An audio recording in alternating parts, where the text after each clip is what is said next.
Ruth stood before the mirror in the hotel bathroom, her trembling hands gripping the edge of the cold porcelain sink as if it were the last lifeline keeping her from the abyss. The reflection staring back wasn't her own, a pair of tired, bewildered, hollow eyes. The simple, modest dress she wore, just as Mr. Gass had instructed, felt like a false skin, concealing the horrific truth of why she was here. In her mind, memories and emotions collided fiercely, the sleepless nights at her desk, the dreams she'd nurtured, and the disgust clawing to break free. "This isn't me," she whispered, but her voice was frail, dissolving into the heavy air of the room. Then came the knock, soft, steady but chilling, like the heartbeat of a predator lying in wait. Ruth's breath caught in her chest. Mr. Gass had arrived. One step toward that door, and everything she'd believed in, everything she'd fought to preserve, would crumble like a sandcastle before a tidal wave. The promotion, the grand dream she'd sacrificed so much to reach, dangled before her, but its price was her soul. The knock came again, louder, more insistent, an undeniable command. Her hand moved to the doorknob, her heart pounding as if it would shatter her ribcage, and the lock clicked open in the terrifying silence. Ruth wasn't just an ordinary secretary. She was the soul of the office, the one who kept everything from spiraling into chaos. For over 5 years, she arrived before dawn's first light crept through the towering buildings, her footsteps steady on the cold tiled floor. Her desk was a fortress of order amidst the relentless ringing of phones, the chatter of colleagues, and the scattered mess of papers. She prided herself on her perfection, files arranged without a single flaw, calls handled with calm professionalism, and every demand from Mr. Gass, her powerful boss, met with excellence. But beneath her composed exterior burned a quiet fire, a yearning for something greater. Ruth had grown up in a humble family, taught that hard work would unlock every door. She carried that belief with her when she left her small hometown, stepping into the wider world with hopes of rising on her own terms. Her first job out of high school had been a cashier gig at a local grocery store, counting pennies and dreaming of a corner office someday. She'd clawed her way up to this secretary role, her diligence earning her a spot in a bustling corporate machine. But reality proved harsher than she'd imagined. She watched newer colleagues, less experienced and less dedicated, climb the corporate ladder while she remained anchored to her worn desk, overlooked despite her sacrifices. Late nights at the office, hurried meals by the computer, dreams deferred, all for recognition that never came. She'd developed rituals to cope, a thermos of black coffee she'd sip through the night, a worn notebook where she jotted down her goals. Each crossed-off item a small victory, each uncrossed one a silent ache. "My time will come," she'd murmur to herself, her tired eyes fixed on the glowing screen in the empty office, the hum of the air conditioner her only companion. She'd imagine herself in a sleek suit, shaking hands with executives, her name on a door instead of a temporary nameplate. That vision kept her going, even as the years piled on and the promotions passed her by. The opportunity finally arrived. A position opened up, a major step forward, a title that could transform her life, a salary to lift her from the paycheck-to-paycheck struggle. It wasn't just about money, it was validation, proof that her sacrifices mattered. Ruth knew she deserved it. Her co-workers knew it too. They nodded in quiet acknowledgement of her dedication, whispering that this time, it had to be hers. She spent nights preparing, rehearsing how she'd pitch herself, polishing her resume until it gleamed. But that joy was quickly overshadowed by a looming figure, Mr. Gass. Mr. Gass, in his 40s, was a man of power and enigma. He always appeared in impeccable suits, his deep voice resonating through the halls, his presence a cold wind that inspired both awe and unease. To the office, he was a brilliant leader, decisive, sharp, and ambitious. His corner office was a shrine to his success, polished wood, framed awards, a view that stretched across the city like a king's dominion. But to Ruth, he was a puzzle she didn't want to solve. At first, she felt honored by his attention. "Ruth, you're the best secretary I've ever had," he'd say, his smile warm but his gaze lingering too long. "I couldn't survive without you." Those compliments made her blush, her heart fluttering with the validation. But then things shifted.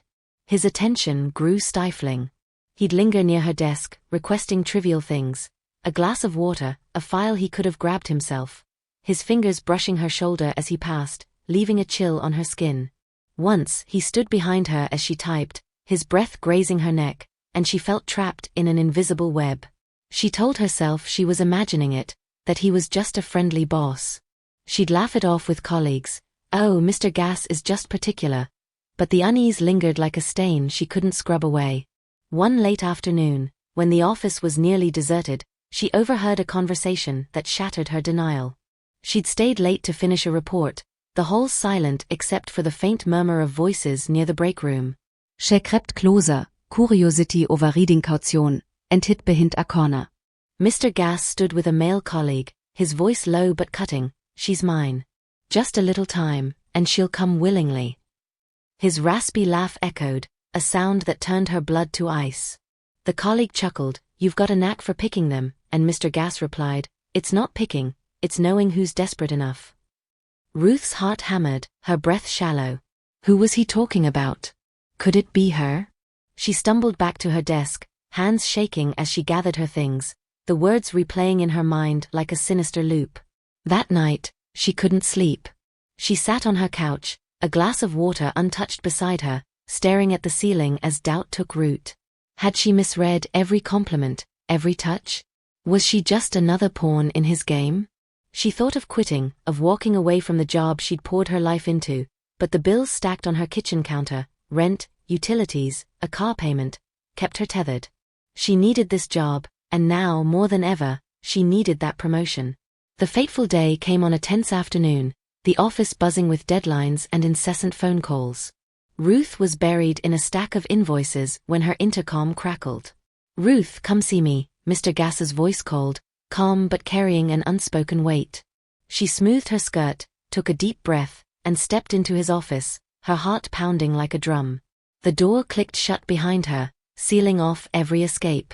Mr. Gas stood by the window, hands clasped behind his back, gazing at the city below like a king surveying his realm. The late afternoon sun cast long shadows across the room, his silhouette stark against the glass. He turned, his faint smile disarming, and gestured to a chair. "Sit, Ruth." She obeyed, her sweaty palms pressing into her skirt, the leather creaking under her weight. This was it, the promotion talk she'd rehearsed in her mind 1,000 times, the moment she'd convince him she was ready. He began smoothly, "Ruth, you've been working so hard. I've noticed. You've been here longer than most, and I think it's time we talk about your future." Hope flared within her like a fragile flame, her chest tightening with anticipation. She nodded eagerly, waiting for the words she'd dreamed of, "You've earned it." But then his tone shifted, sharp as a blade beneath silk. "But you know, in this world, hard work alone isn't enough. It's about relationships, the people you're willing to get close to." He leaned forward, resting his elbows on the desk, his dark eyes pinning her to the chair like a butterfly under glass. "You've got potential, Ruth. You could go far, very far.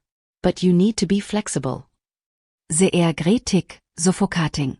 She nodded, uncertain, her throat parched. What did he mean by flexible? She clung to the hope that this was still about her work, her merit. He stood and circled the desk, his footsteps slow and deliberate, closing in on her. She felt his presence like a tidal wave approaching, unstoppable and overwhelming. "I can get you that promotion," he said, his voice dropping to a conspiratorial whisper. His hand rested on her shoulder, light but possessive, and her body froze, every muscle locking in place. "But I need to know what you're willing to sacrifice." Her mind reeled as his fingers slid down her arm, slow and deliberate, like a predator testing its prey. The room tilted, her vision narrowing to the point of his touch. This wasn't about her work, her skills, or her dedication. He wanted her, not as an employee, but as something else, something she'd never agreed to trade. Her breath hitched, her pulse a frantic drumbeat in her ears. "What are you willing to do to get ahead, Ruth?"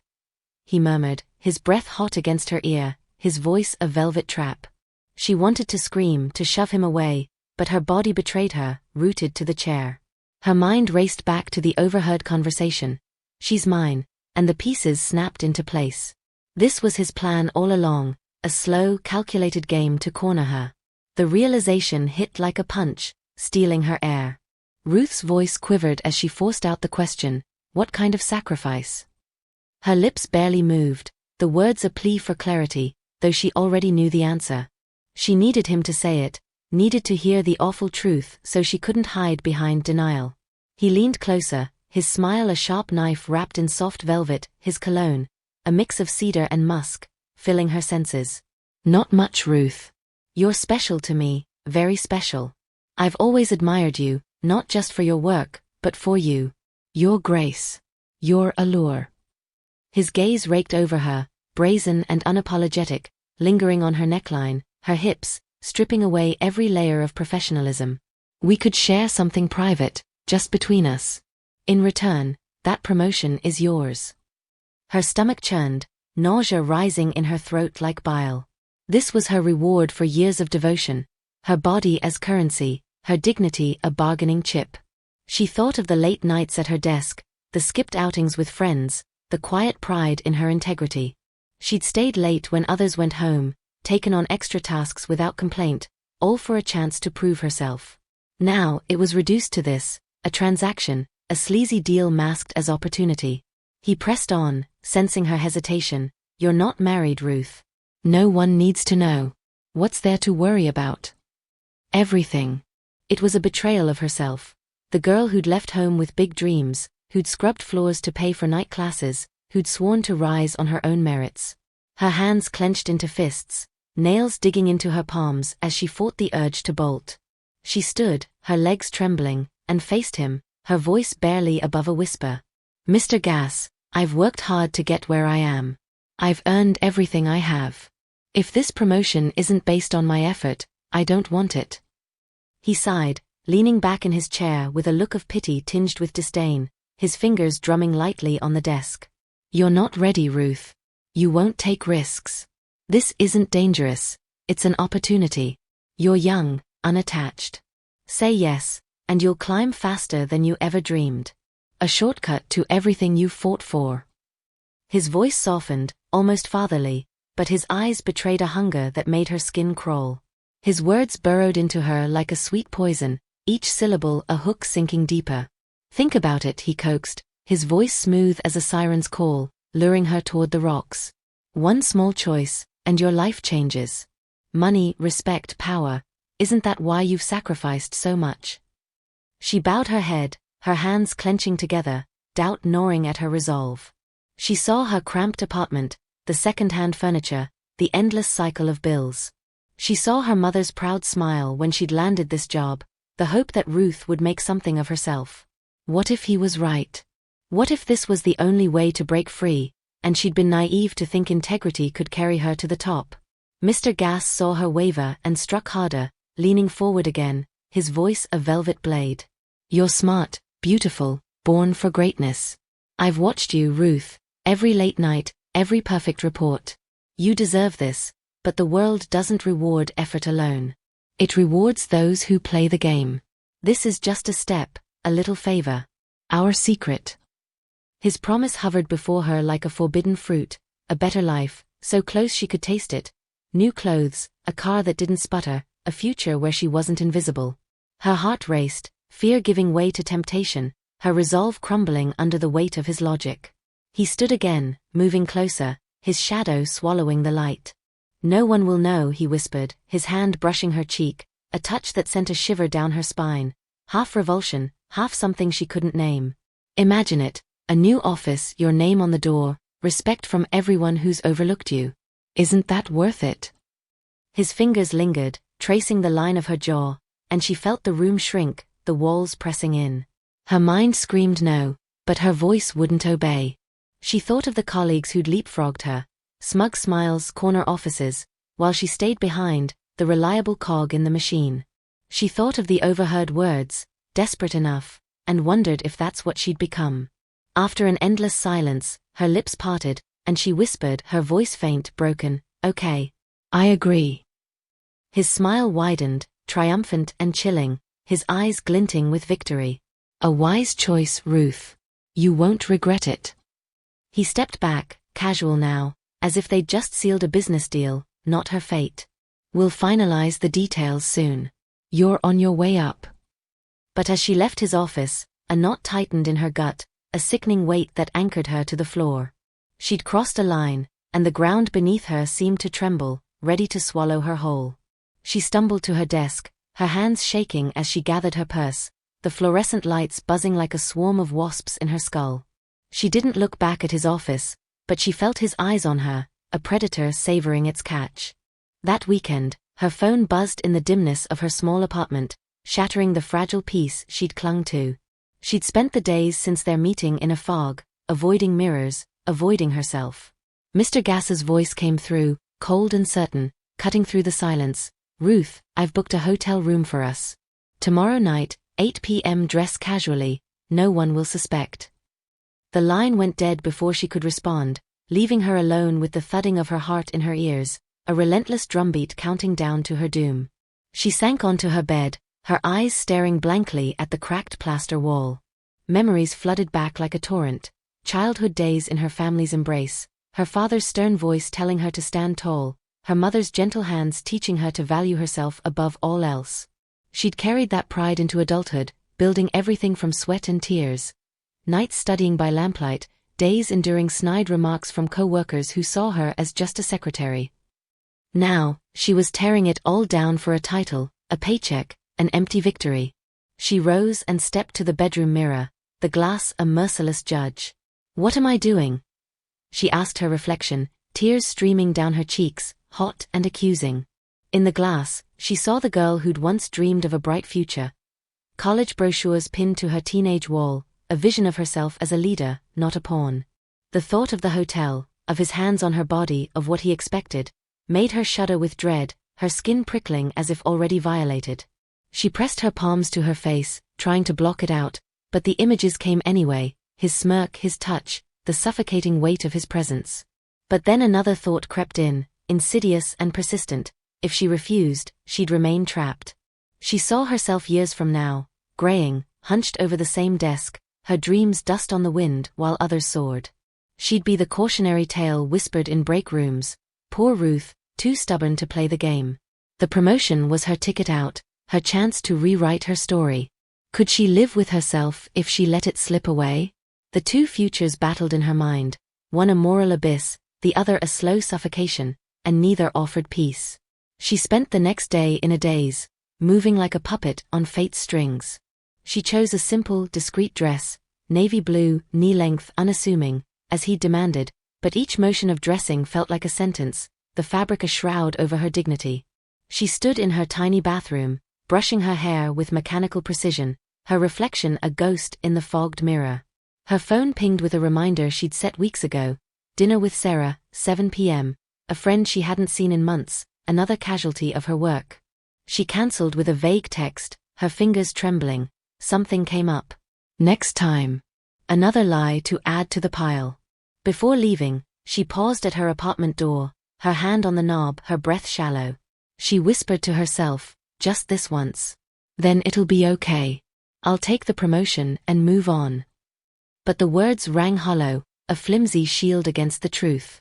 She locked the door behind her, the click echoing like a gavel's fall, and stepped into the night. The drive to the hotel was a blur, red lights bleeding into green, the hum of the engine a dull roar in her ears. She parked in the lot, her old sedan dwarfed by sleek cars that mocked her with their shine. The hotel loomed ahead, a monolith of glass and steel, its lobby glowing with false warmth. She sat in the driver's seat for 10 minutes, maybe 20, her hands gripping the wheel, her knuckles white. "Turn around," a voice begged inside her. "Go home. You don't have to do this." But her body moved on autopilot, her legs carrying her toward the entrance, each step a surrender. When Ruth reached the hotel lobby, Mr. Gass was waiting near the elevators, his posture relaxed but his eyes sharp, scanning her like a prize. He wore a dark sweater and slacks, casual as promised, but the air of control clung to him like a second skin. He smiled, a predator's grin, and pulled her into a tight hug, his heartbeat pounding against her chest, a warning she couldn't ignore. "I'm glad you came," he said, his tone gentle but laced with possession, his hands lingering on her back a moment too long.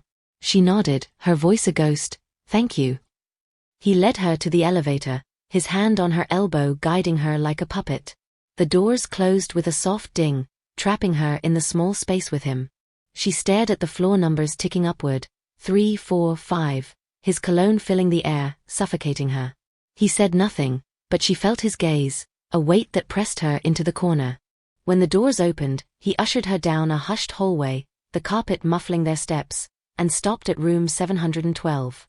He swiped the keycard, the lock clicking open with a sound that echoed her earlier surrender. The hotel room was a sophisticated trap, disguised as luxury, soft amber lighting from wall sconces, plush chairs in muted grey, a king-sized bed with crisp white sheets that gleamed like a threat. A bottle of wine sat on a small table, 2 glasses beside it, an offering or a bribe, she couldn't tell. The window offered a view of the city, lights twinkling below, indifferent to her plight. He gestured to a chair by the window. "Have a seat," he said, his voice smooth as glass. She sat, her knees pressed together, her hands folded tightly in her lap. He poured a glass of orange juice from a pitcher. "No alcohol tonight," she noted, a small mercy, and handed it to her. "Relax, let's talk a bit," he said, settling across from her, his posture casual but his eyes locked on her. The conversation started lightly, a cruel mimicry of normalcy.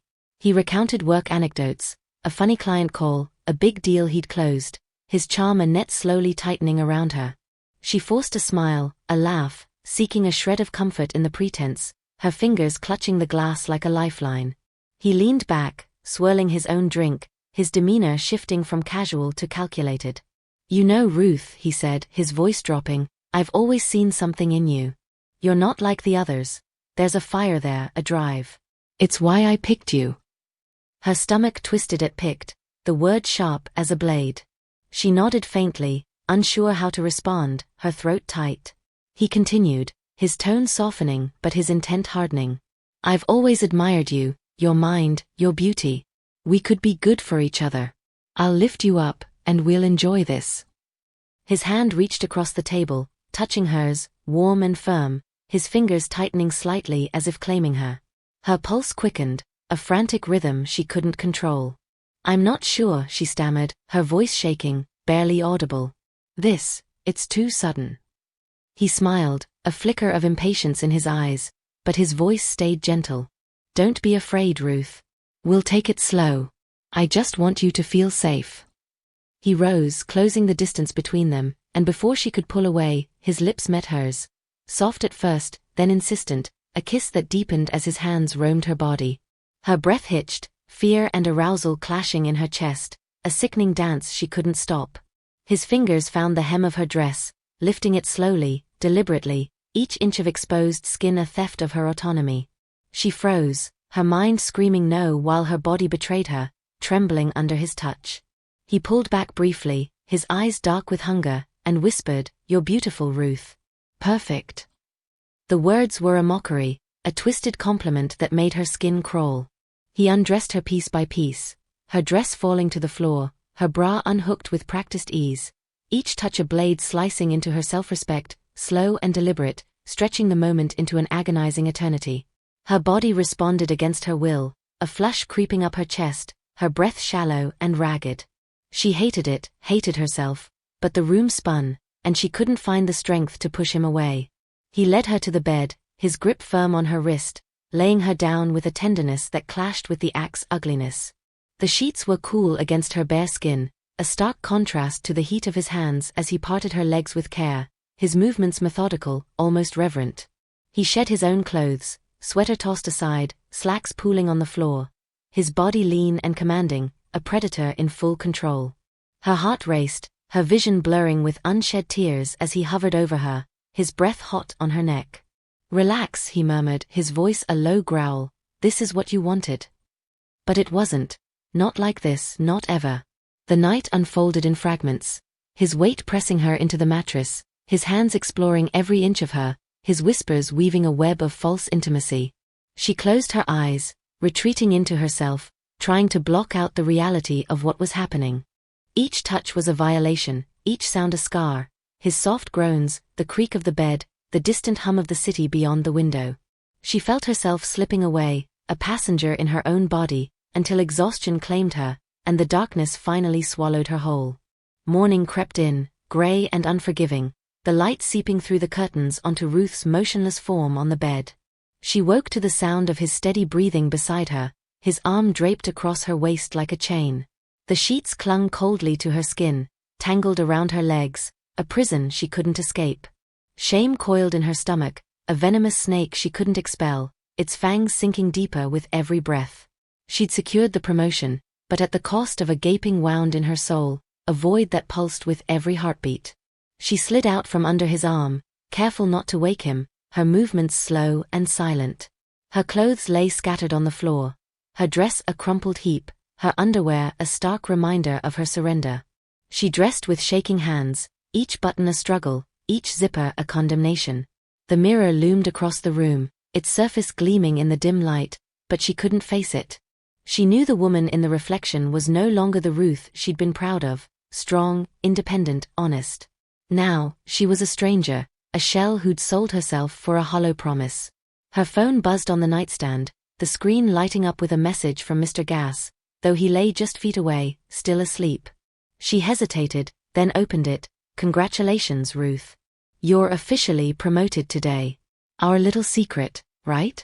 See you Monday." The words blurred as tears welled up, falling silently onto her trembling hands, hot and accusing. This secret would haunt her forever, a shadow she could never outrun, a stain that no promotion could wash away. She grabbed her purse and slipped out of the room, the door closing with a soft click that felt final, like the ceiling of a tomb. The hallway was empty, the silence deafening as she made her way to the elevator, her footsteps unsteady on the plush carpet. She pressed the button, her reflection flickering in the polished metal doors, pale, disheveled, broken. The ride down was a descent into her own personal hell, each floor a reminder of how far she'd fallen. Outside, the morning air was crisp, biting at her exposed skin, but she welcomed the sting. She walked to her car, the city waking around her. Cars honking, people bustling, life moving on as if nothing had changed. She slid into the driver's seat, her hands gripping the wheel, and stared blankly ahead. The tears came then, a flood she couldn't stop, her sobs echoing in the confined space. She pounded the steering wheel once, twice, the pain in her knuckles a fleeting distraction from the ache inside. Back at her apartment, she locked the door and sank to the floor, her back against it, her knees drawn to her chest. The silence was oppressive, broken only by the occasional drip of the kitchen faucet, a sound she'd meant to fix but never had. She replayed the night in her mind, each moment a fresh wound, his hands, his voice, the way her body had betrayed her. She'd wanted to believe it was just a means to an end, a single act she could bury and move past. But it clung to her like damp rot, seeping into every thought, every breath. Monday loomed ahead, a specter she couldn't escape. She'd walk into the office with her new title, her new paycheck, but the cost would follow her, whispered glances, Mr. Gass's knowing smirks, the weight of what she'd done. Her phone buzzed again, a work email this time, detailing her new role. She deleted it without reading, her thumb hovering over the screen. She opened her contacts, scrolled to her mother's number, and nearly called, just to hear a voice that still believed in her. But she stopped, her finger frozen. What could she say? "Mom, I got the promotion, but I lost myself?" The question that terrified her most wasn't the past, it was the future. She saw it now, a chilling clarity cutting through the fog. This wasn't the end. Mr. Gass had her now, a puppet on his string, and next time he beckoned, what would she do? She'd said yes once, bartered her soul for ambition. Could she say no when the stakes rose higher, when he demanded more, when the promotions kept coming, each with a steeper price? The thought was a knife in her gut, twisting with every breath. She stood, unsteady, and walked to the bathroom, splashing cold water on her face. The mirror was unavoidable now, its judgment inescapable. She forced herself to look, red-rimmed eyes, sallow skin, a stranger staring back. "Who are you?" she whispered, her voice cracking. The reflection didn't answer, but the silence did, a void that echoed her loss. She'd gained the world she'd dreamed of, but the cost was everything she'd been. Wow, what a roller coaster, right? Ruth's journey is a raw, gripping look at ambition, sacrifice, and the boundaries we face, the kind of story that sticks with you long after it ends. If this tale hooked you, hit that like button, drop a comment with your thoughts. What would you have done in Ruth's shoes? And subscribe for more stories that pull you in and won't let go. Thanks for watching, and I'll see you in the next video.